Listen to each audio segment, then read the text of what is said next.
Did somebody decide to use your towel bar as a pull-up bar?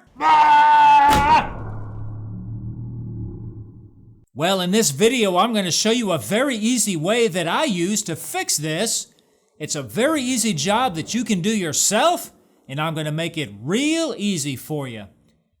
This is Rudy from the Home Improvement Channel with another video showing you how to fix things around the house. If you're a subscribed member to my community, then welcome back. If you're new to this channel, consider clicking that subscribe button below, and please like this video if it was helpful for you. Okay, so without further ado, let's dive right in. Okay, so that left quite a blowout here. As you might be able to tell, I've got two different size holes here. That's because I used two different size anchors in the wall.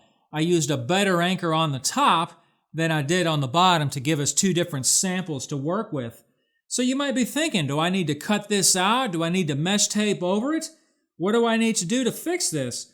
Well, I'm going to show you a simple way, but one quick thing to note is, if you don't have the original paint to match your wall, then check out this video I did a while back on matching paint. If you're going to go that route, you'll want to do this procedure first before you repair this area that's all blown out. Otherwise, you're going to have two different areas that are going to need repair. Okay, so first thing you're going to want to do is cut away any loose paper. All right, just take a little knife and kind of cut this stuff out of here and get it flat.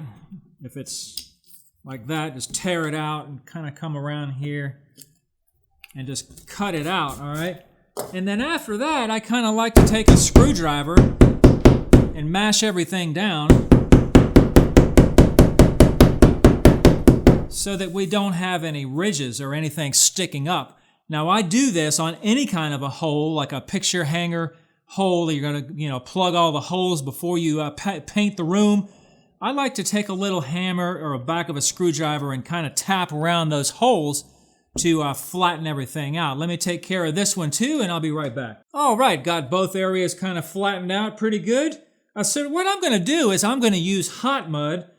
Okay, that's just a powdered mud that you mix manually. It's a fast-setting joint compound that is resistant to shrinking and cracking. Regular joint compound is weak. It takes forever to dry, and it has a tendency to shrink and crack when you apply it thick. Okay, and hot mud is also much stronger. For this type of small repair, 5-minute hot mud is ideal. I'm out of it right now, but I have this new bag of 45-minute handy, so I'm going to use that. If you're new to mixing this kind of mud, you might want to use 20 minutes. The time on the bag is the working time, not the curing time. So 5 minutes might be a little tight if you're not used to it. It'll start setting up before you get it on the wall. All right, I got my 45 all mixed up. You really don't need very much for this size of a job. Not that much water either, not as much as you might think. There's another reason to use one with more working time. If you're adding water, adding powder, going back and forth like that, the 5 minute is going to set up before you have a chance to finish working with it. So anyway, just smear this puppy on the wall. It should be just fine.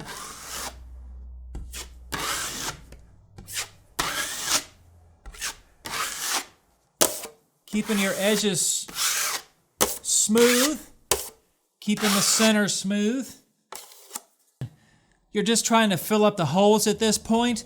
One tip, definitely wash your tools up pretty quickly after you're done with this, because this stuff will set up pretty hard and pretty quick, and you're going to mess up your tools and you're going to have quite a time trying to get them clean again. All right, so it's probably been about an hour, maybe even a little bit more. It's kind of cold in here, so I had to give it a little more time, and it's pretty hard.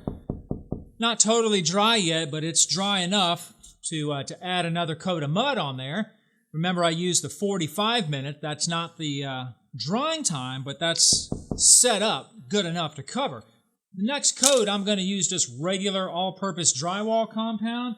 It shouldn't shrink up any more with the hot mud underneath. So just make sure to use a knife that's wide enough for the area that you're working on. The small area like this 6-inch knife is just fine. For a bigger area, I do like to use a 12-inch knife or even a 14. to feather it out a little bit wider. All right, so when you're putting this mud on here, just make sure to keep those outside edges nice and thin. All right. Also, you can kind of lower the angle of your knife to leave more mud on there if you want to. Or if you make your knife steep, see what happens, it kind of takes it all off. So you kind of have to play with that, a little bit of practice until you get it where you want it. But for now, I'm just kind of showing you to feather those outside edges and keep them thin. Do the same thing over here. Kind of get a good coat in the middle there. And you don't want to leave a hump there either, because that'll show up. You just want to put that on there. Shouldn't need a whole lot of sanding, but you probably will have to sand the edges down once this is dry. All right, so I'm going to come back when this is dry and we'll sand it off. Okay, we're all dry now. I've already sanded this area. This area is looking good. There's only 2 coats here. One with the hot mud and one with the regular mud. This area has 2 coats as well, but I haven't sanded it yet. And a lot of times in an area like this, a small area, I like to shine a light across there. Hopefully that's showing up on the camera. You can see the flaws really well when you do that. And if it looks good under the light, it's going to look good without the light. It's going to look better without the light. So just go around the edges like so. And kind of just sand them into nothingness is what the goal is. A little bit across the middle. That actually looks pretty good. A little bit right here. That's going to look fine. Once you're done and you're satisfied with how your mud looks, I always primer these first before I paint them. The paint won't want to stick to the raw drywall mud very well, and you're probably going to have problems later. So I'm not going to bother to sand and paint this. We all get the idea of what that is. But the question is, could I put these back in the same holes if I wanted to? I would personally recommend not doing that. I would move it up or down, over if you can, to get it back into good drywall again. That's the way I would do it. But you got to wonder, will it hold if we use the same holes? So I've pre-drilled these holes back in the same place that we were originally in. And I'm going to try to hammer some anchors in there and see if we can even get past that process. I don't know if it's going to work or not, to be honest with you.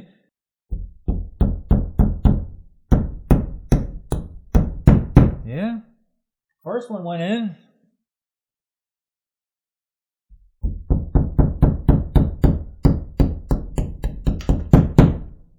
Well, it went in.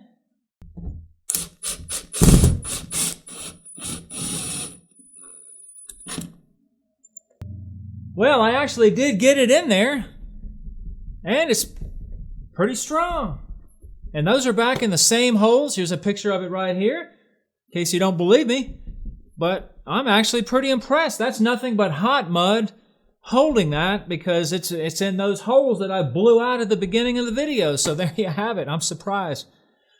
All right, so if you need to match any kind of a texture on here, check out this video I had done earlier on orange peel and texturing your wall if you need to. This wall is smooth over here. I got the orange peel from the video I did before. But go ahead and check that out if you need to match that back. I hope this video was helpful for you all. Thanks for watching.